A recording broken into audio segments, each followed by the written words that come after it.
What's up, everyone? Jeter here, coming to you with a strictly information Croak guide, helping you pick out Battlerites, loadouts, and Croak's got a lot of good options for Battlerites, and I don't think you can go too many bad options, so this video is going to help you try to pick the Battlerites that abuse your playstyle and get the most value out of your playstyle.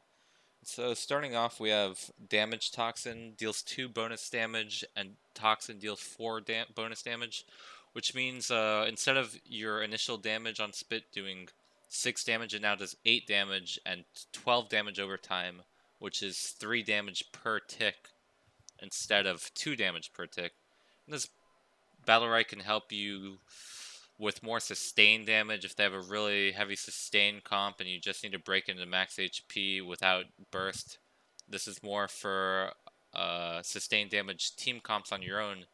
So Jade as your teammate versus Ashka, this might be better because Jade, you're already going to have huge burst damage. Ashka does more sustained damage. So this might help you abuse that more. It could help versus Blossom. This gets more value off of her EX tree because it's going to be hitting 8 on the EX tree, 8 on Blossom, so that's 16 damage on her EX tree. Then it's going to be doing 3 per tick instead of 2 per tick. So that's 6 per tick on the tree if you, or not 6 per tick because it doesn't tick for the tree. But you get the idea. It's good for sustained damage if you want that.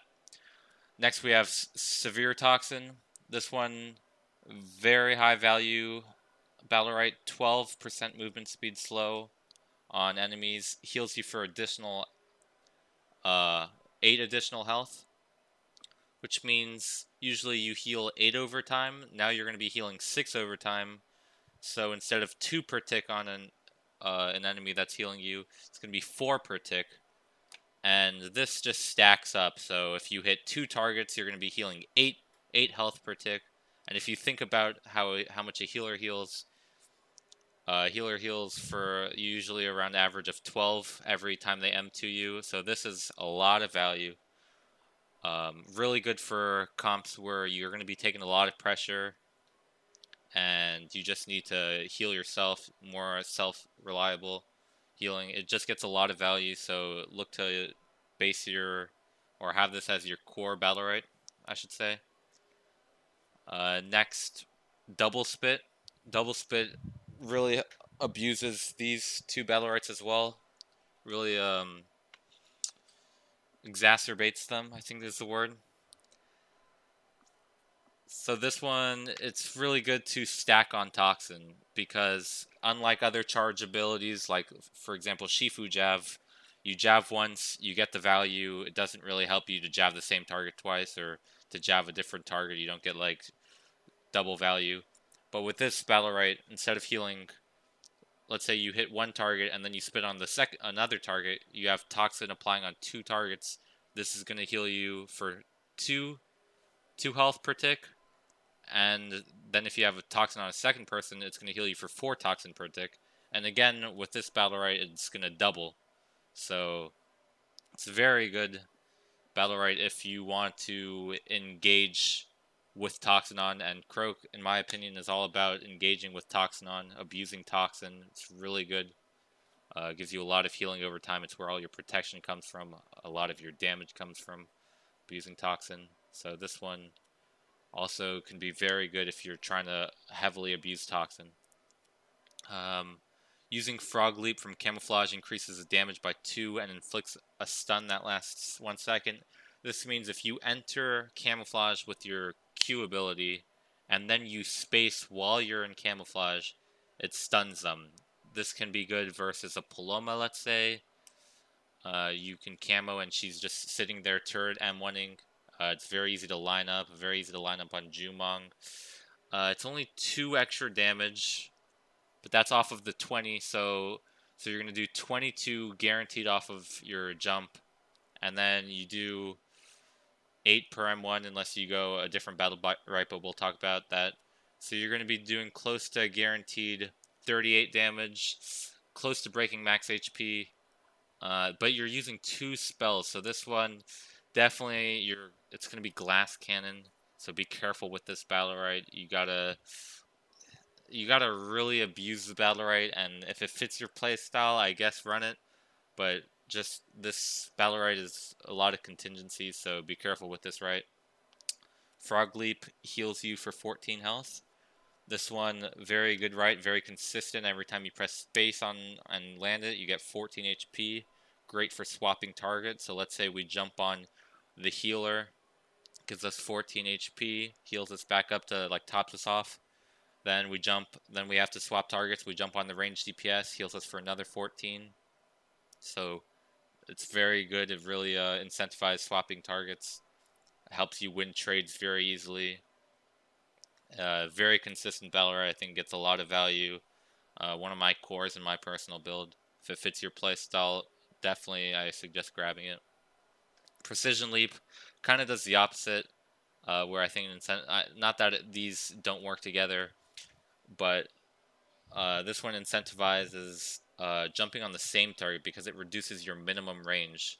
So this one is very good against older. It really abuses older. It's good against Lucy, someone who you can really train down, because it lets you get value on your space on the same target. And it's very good because your space gets double value on all your spaces Battlerite. So this one heals you for one space, but you have two spaces, so you have max potential of 28 heal value. This one you have another potential of jumping on the same target twice, so you can get 40 damage on the same target, which is very good. It kills healers real quick, so you can get the space on two targets. So it's really good against older Lucy, Jumong. If you're going to be pressuring him a lot, you can jump on him twice. Again, it incentivizes jumping on the same target. So if you're, I'm very heavy on swapping targets, so I don't tend to run this one a lot. But if you're trying to train down a target, I definitely recommend you might try this one out. You might not want to grab this one, but try it out for sure. Maybe it helps you out. Twin Strikes, Frog Leap, extra damage, does 2 extra damage.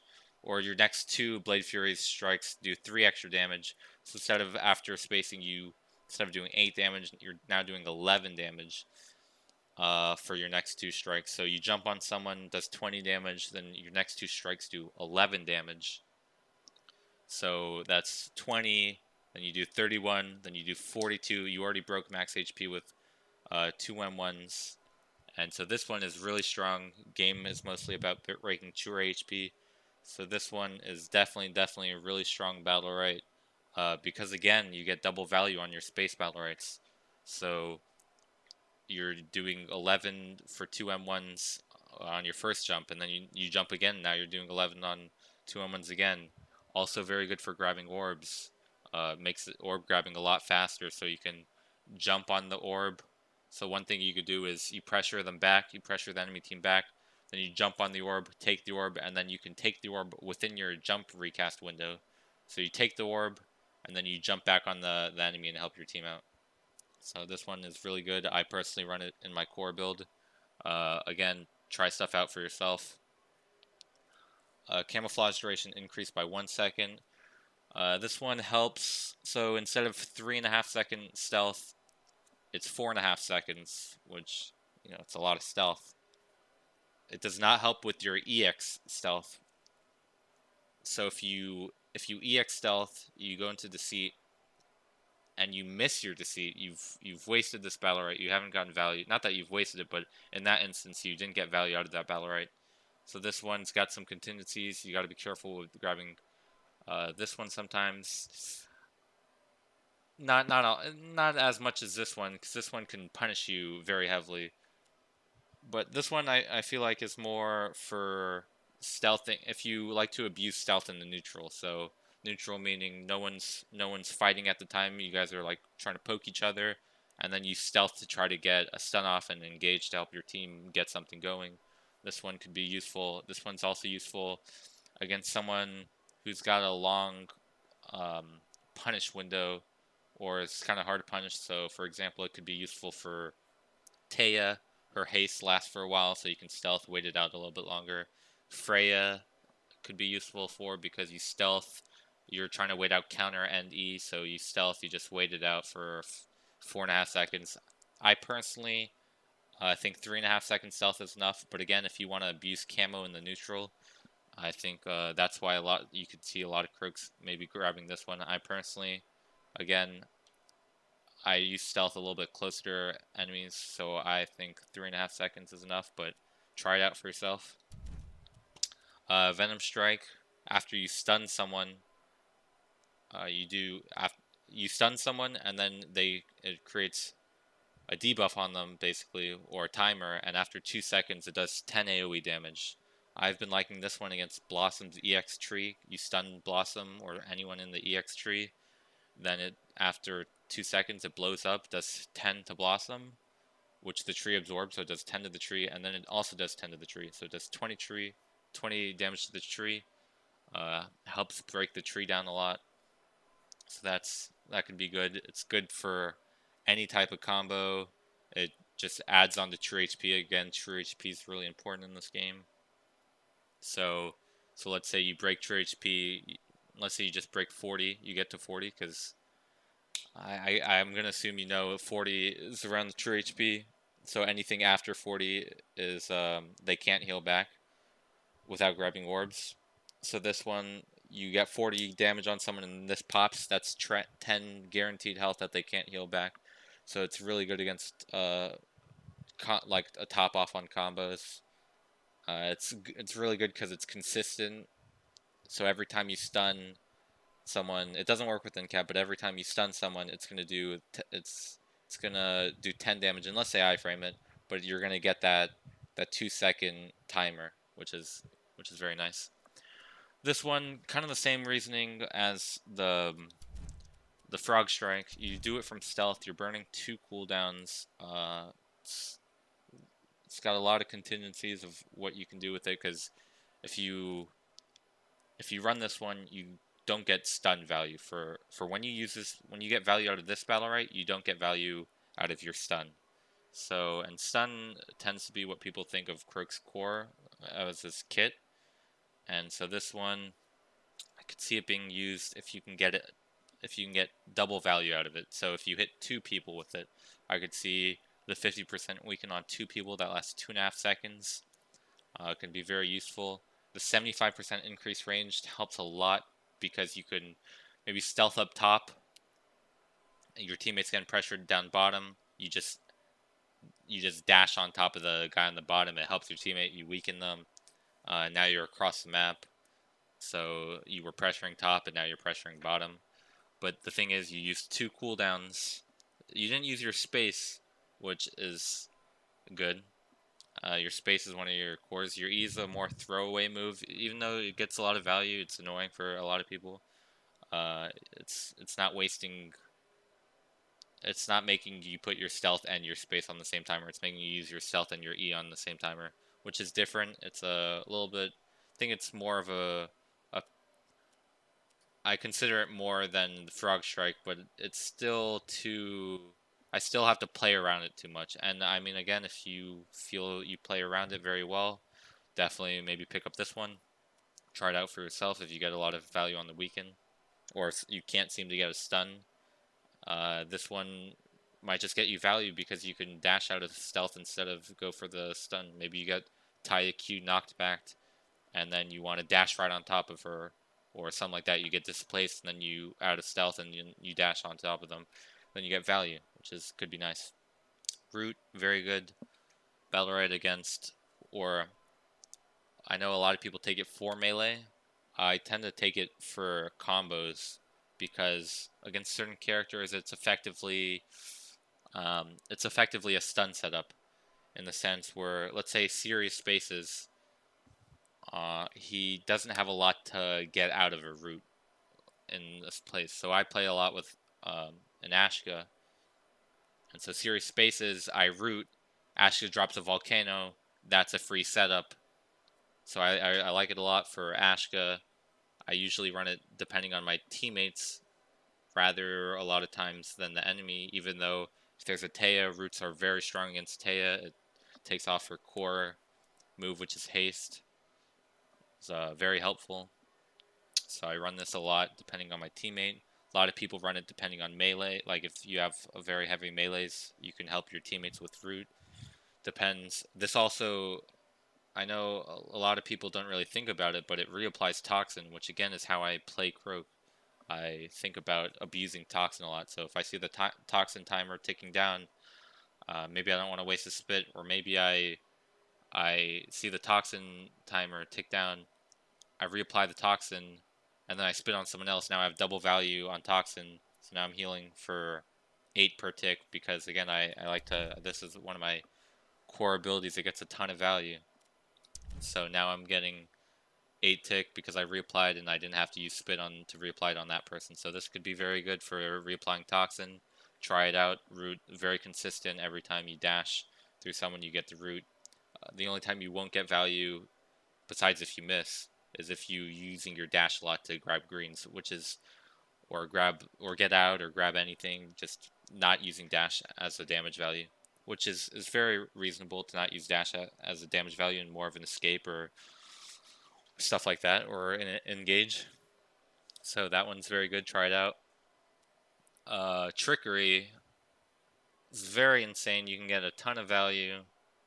I don't consider it my core, but I do really like the Battlerite. It reduces camo by 1.5 every hit of your E, every hit of your dash. So if you dash through 2 people, let's say you stealth, you stun someone, now your stealth is on an 8-second timer, but then you dash through 2 people, now it's reduced by 3, so it's 5-second timer, which is, I mean, an insane for your stealth, right? Because your stealth gets a lot of value. You're in stealth for 3.5 seconds. You get stuns. It's your setup. It's a lot of your Croak kit. So this reduces your stealth timer by a lot. I really enjoy this Battlerite for Blossom and Pest because the tree and the queen apply in this situation. If you dash through Blossom and your tree, that counts as 2 people. If you dash through Pest and the queen, it counts as 2 people. It's reducing the cooldown by 3 seconds pretty consistently. It's also very good for double melee because a lot of times the melees are stuck next to each other, so you can get value by dashing through 2 melees. This also works for orbs. So again, if you abuse this, if your playstyle abuses this, definitely recommend this one to try out. Definitely try it out. This is could be very good. But again, you have to camouflage before you use this, right? You can't dash in and camouflage. You gotta make sure your flowchart or your moves are in that order. Frog Frenzy. When you press R, this is on your R. When you press Toxin Blades, your R, your bonus damage is increased by 1, and it increases your attack speed of your next 6 M1s. So Croak's got stacks on his M1s that increases his attack speed. He starts with 4 stacks. Every time you M1, it reduces your stack. So you attack really fast for 4 M1s, you get to 0, then you start attacking really, really, really slow. A lot of your playstyle revolves around refreshing your stacks. Your space refreshes your stack, your stealth refreshes your stack. So that's 2 ways, but 3 ways to refresh your stacks if you think about your space has a recast window, and so it gets double value. This is also really good for killing single targets. It can be paired very well with Precision Leap. I like it with Root a lot of times because it's good at, again, killing the same target. Because let's say you space on someone and then you use 4 M1s and now you're out of M1s and you don't want to space on someone else because this person has nothing, right? So let's say older spaces, it's really good against older. It's really good against a lot of things. But older is one of Croak's easiest matchups, one of older's hardest matchups. So we're just going to say older because it abuses older really heavily. Let's say older spaces, throws out his time bender. He has nothing, but you're out of stacks, so you're not going to be doing that much damage. Maybe you dash to older and then press R. Now you have 6 stacks. And then you just slap him, and this is, now you're also doing increased damage. So now you're doing, instead of 8 M1s, or even if you press R, so instead of 10 damage M1s, you're doing 11 damage M1s, which when you're breaking true HP, every damage, 1 damage is a lot. because this is damage they can't heal back. So every damage is a ton. So now you're doing 11 damage M1s for 6 M1s. Not even 6 M1s, but 6 M1s are going to be really fast. So you're just doing 11, 11, 11, 11, you know? So this is really good for killing single targets. I like using R in general for applying Toxin, but if you're running this Battlerite, I recommend just hitting the same target. If I'm not running this Battlerite, I like using my R in general. Out of stealth, it helps just, again, add on to true HP, because if you, let's say, you're setting up a combo, you in-cap someone, now you're in stealth waiting for your teammate to stun and combo, you press R, and now you're doing 2 bonus damage, which is just increased damage. But this is more for dealing damage to yourself, dueling someone. It just helps you win trades or kill someone really quick. So try this Battlerite out. It's pretty good right now in its current state. So try that one out. Venom Speed, which is your ult. After you use it, so after you come out of your iframe, your speed increases by 40% for 4 seconds. This one, I don't see a lot from a lot of Croaks. I don't run it a lot. I used to run it before because you had to run something. But